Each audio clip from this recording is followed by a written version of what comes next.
Hello and good morning. How are you doing today?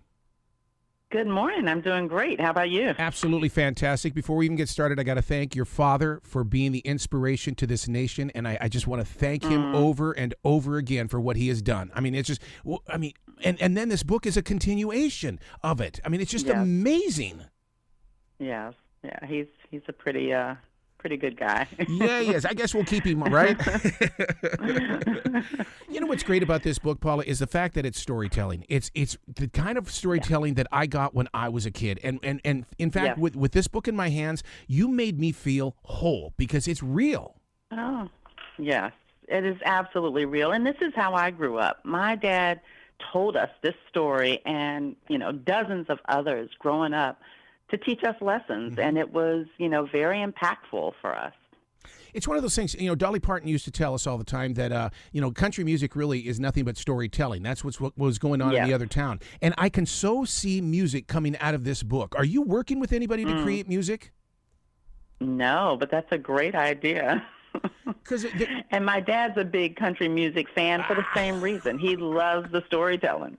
That's exactly what it is. And what's really interesting is that we are in a time in history where a book like this needs to be placed inside the journeys of these young children becoming adults.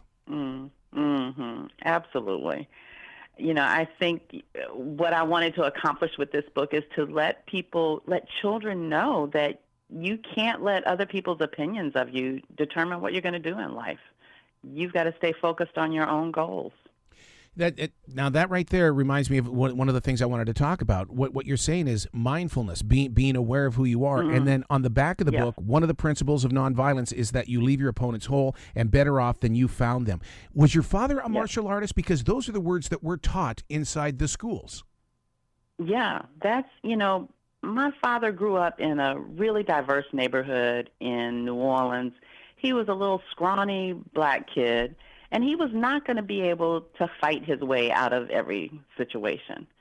And so my grandfather taught him to use his mind, to think, to negotiate, to listen to people, and respect differences. And that's how you're going to make it, and that's how you're going to change minds.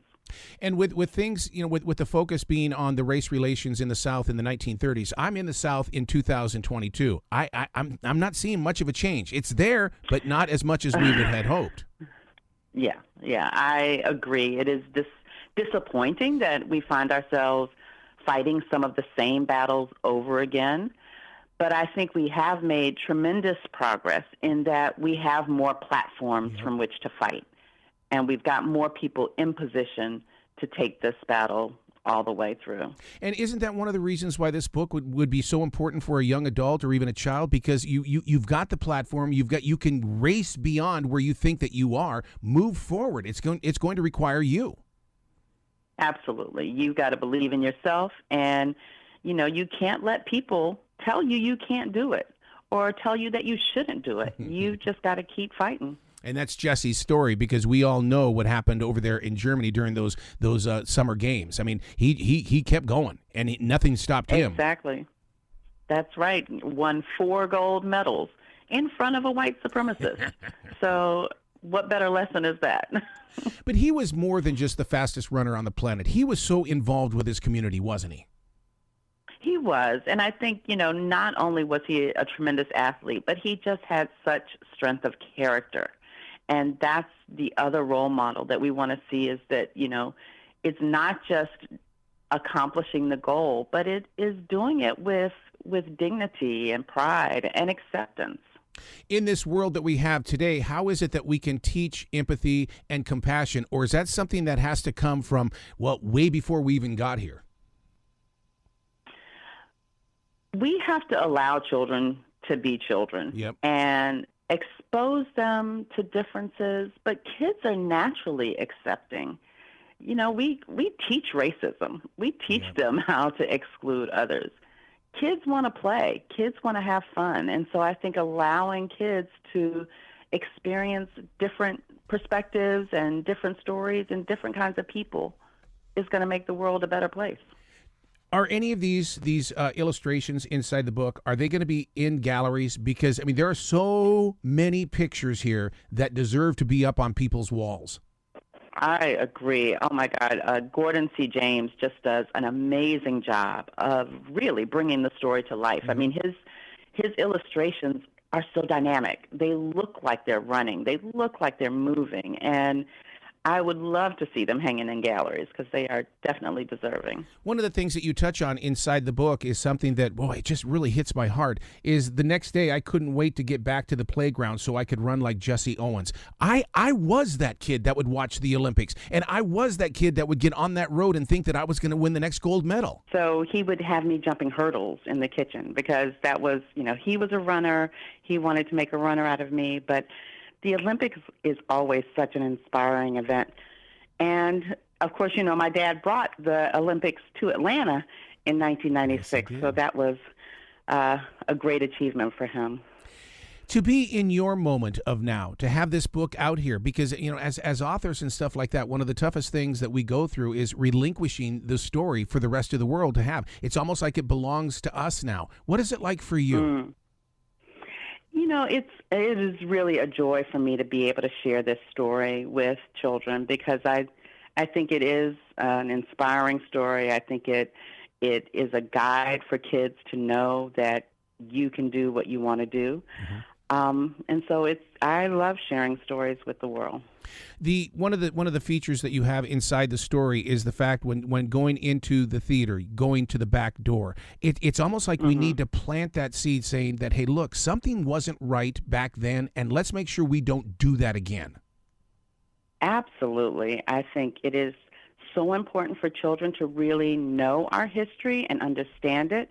Maya Angelou has this quote that says, "History, despite its wrenching pain, cannot be unlived, but if faced with courage, need not be lived again." Let's not go back. It's so true, so true. The goal, the mission, the calling, nonviolent. I mean, you really promote that in a huge way. Don't be violent. That is not a choice that's up for grabs. Definitely. It's not the way to get things accomplished. And, we have to find a way to work together. And that means listening and talking and respecting.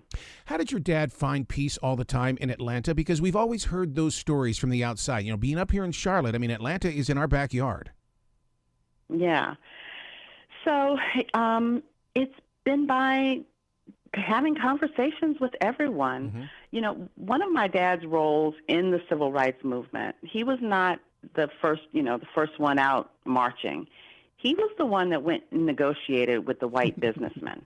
He's the one who went and brought the churches in, the white churches, into the civil rights movement. And so, he learned early on that you have to be able to talk to people and include them in the process in order to really make progress.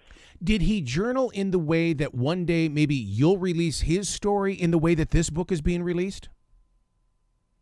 He doesn't write the stories, but he tells them. So I'm collecting all the stories that he's telling. Oh my God, you're doing it's so interesting that you say that, because I was reading up on for Native Americans that the elders are not sharing the story because the younger generation doesn't want to listen to them. You are doing such a beautiful thing here. Yes, we've got to collect those stories of our ancestors, of our elders, because they have so much to teach us.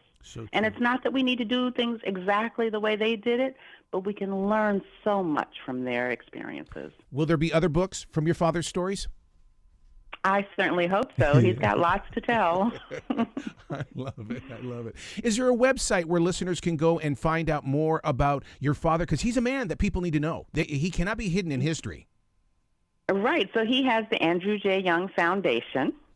And you can find their website, and you can find me on Instagram, P.Y. Shelton. I love it. Please come back to this show anytime in the future. The door is always going to be open for you. I would love to. Excellent. Well, you be brilliant today, okay? Oh, thank you so much. Same to you.